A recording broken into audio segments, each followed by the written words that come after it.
Welcome back to the show. Quick shout out to my brother-in-law, Dr. John Brownstein, who's listening to this show from Boston.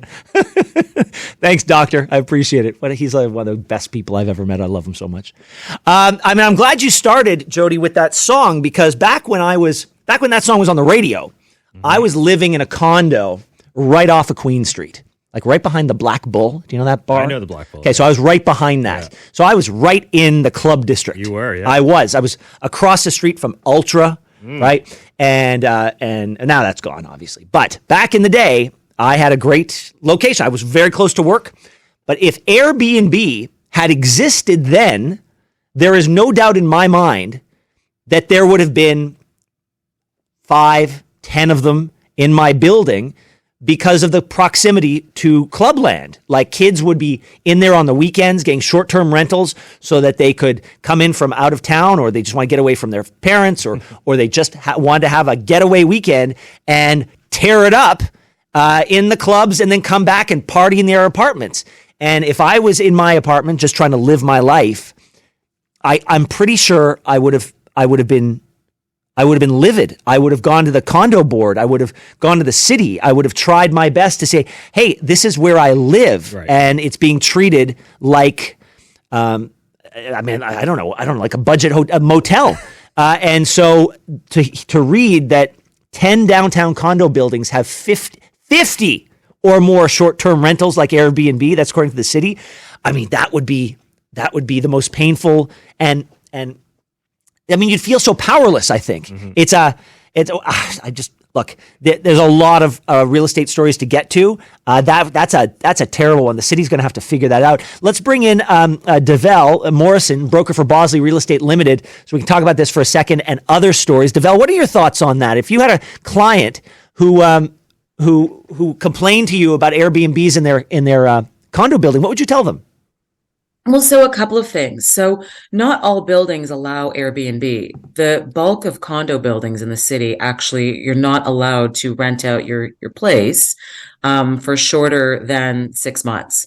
So for many people, they've already gone to their condo boards to say, we don't want this. And so they don't have it. So the buildings that do have it, it's actually because the people in the building have said, we're fine with it. Really? Yeah. I would hate to be in the minority, though. I mean, if that vote took place and I lost that vote by one, I don't know what I'd do. But okay, well, listen, if it's the tyranny of the majority, that's what we call that, Devel. Yeah, but you know what? I mean, as an agent, I basically say to people, don't buy in those buildings. So yeah, that's it. Well, first of all, good morning to you. Thank you for joining us. No problem. Thanks for having me. So I remember years ago, there was a wonderful men's store at the corner of Bloor and Yonge called Stollery's. I used to go there all the time. The gentlemen who worked there were always so well dressed. They took such good care of me. That is long gone. And the dream was the one. And it was going to have the world's most beautiful Apple store on the podium. It was going to redefine the skyline. This is why Toronto can't have good things. It's been put into receivership, apparently. Talk to me about what this means. I mean, people might know the building. Why should people care about this story? Well, it's interesting. I feel like this building has been fraught with issues right from the beginning. And you mentioned Stollery's. And I remember the day that Sam Mizrahi took possession of this property, he demolished the building Stollery's. And there was a lot of people upset because they felt that it was a historic building that shouldn't have been demolished. So it's interesting that over time, this is just story after story. So first Stollery's, then they're trying to build the building. They think they have Apple as a major tenant, and then Apple pulls out from being the main tenant due to all the delays that they've had. There's been fighting between Sam Mizrahi and Jenny Coco, which are two partners involved in this case, and they've been suing each other. It was supposed to be completed at the end of last year. Now they're saying maybe it's March 2025 is the best case scenario. So it's almost not surprising when I heard this news this week that this building has gone into receivership and the lenders are owed $1.6 billion. Oh, that's a tidy little sum. Yeah. Devel, but is there any danger that this building won't get completed? Well, I mean, that is a danger, absolutely. I mean, they're appointing a receiver who has access to something like $315 million to fund ongoing construction. But what happens when that runs out? Mm. They essentially have pre-sold 346 units Yeah. that are worth about 675 million. There's 70 units that still remain unsold. So yeah, this is a mess. Yeah. So, the question becomes, A, can they finish it? B, is there going to be some savior that swoops in to build it for them and buy it from them? But I just don't know if somebody's going to want to tackle this mess. Let's move on to some. Actually, I really want your take. Toronto Life is good at it's really good at certain things. They're really great at restaurant reviews. The people check out the website daily for what's going on in real estate, and once a year they publish the ultimate neighborhood rankings for Toronto, and people dive into this to learn about the places that they don't live. They want to see where their neighborhood ranks, and I wondered, is this as an observer? I've always assumed that a ranking like this could have real implications for the real estate market. Does this impact your business at all? This neighborhood ranking guide? No, I mean, to me, this is just like, it's for fun, Okay. right? It's for giggles. I mean, I think it's interesting when you look at the list of the top places, they tend to be the most expensive places to live in the city. Yeah.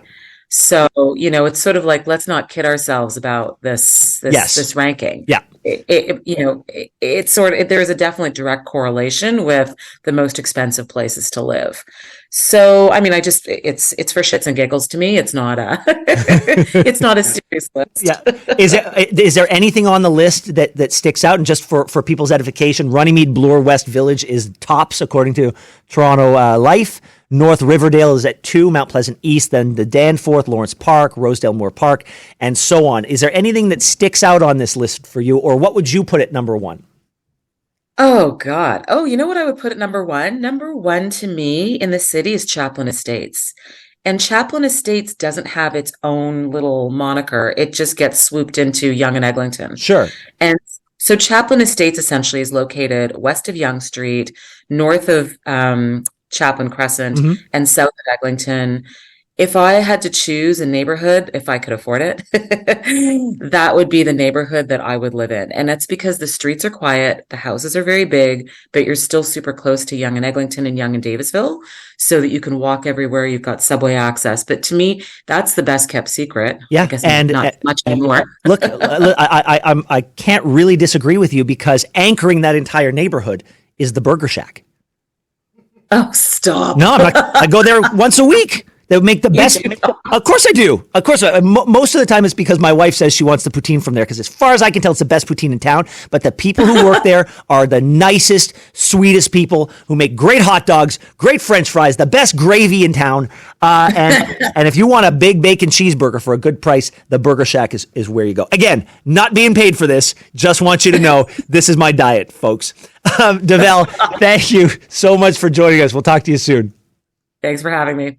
All right. Well, listen, we've talked about real estate. Toronto traffic is still abysmal, but the city says it has a plan. That plus a look back on Olivia Chow's first 100 days as mayor. That's coming up on Toronto This Weekend.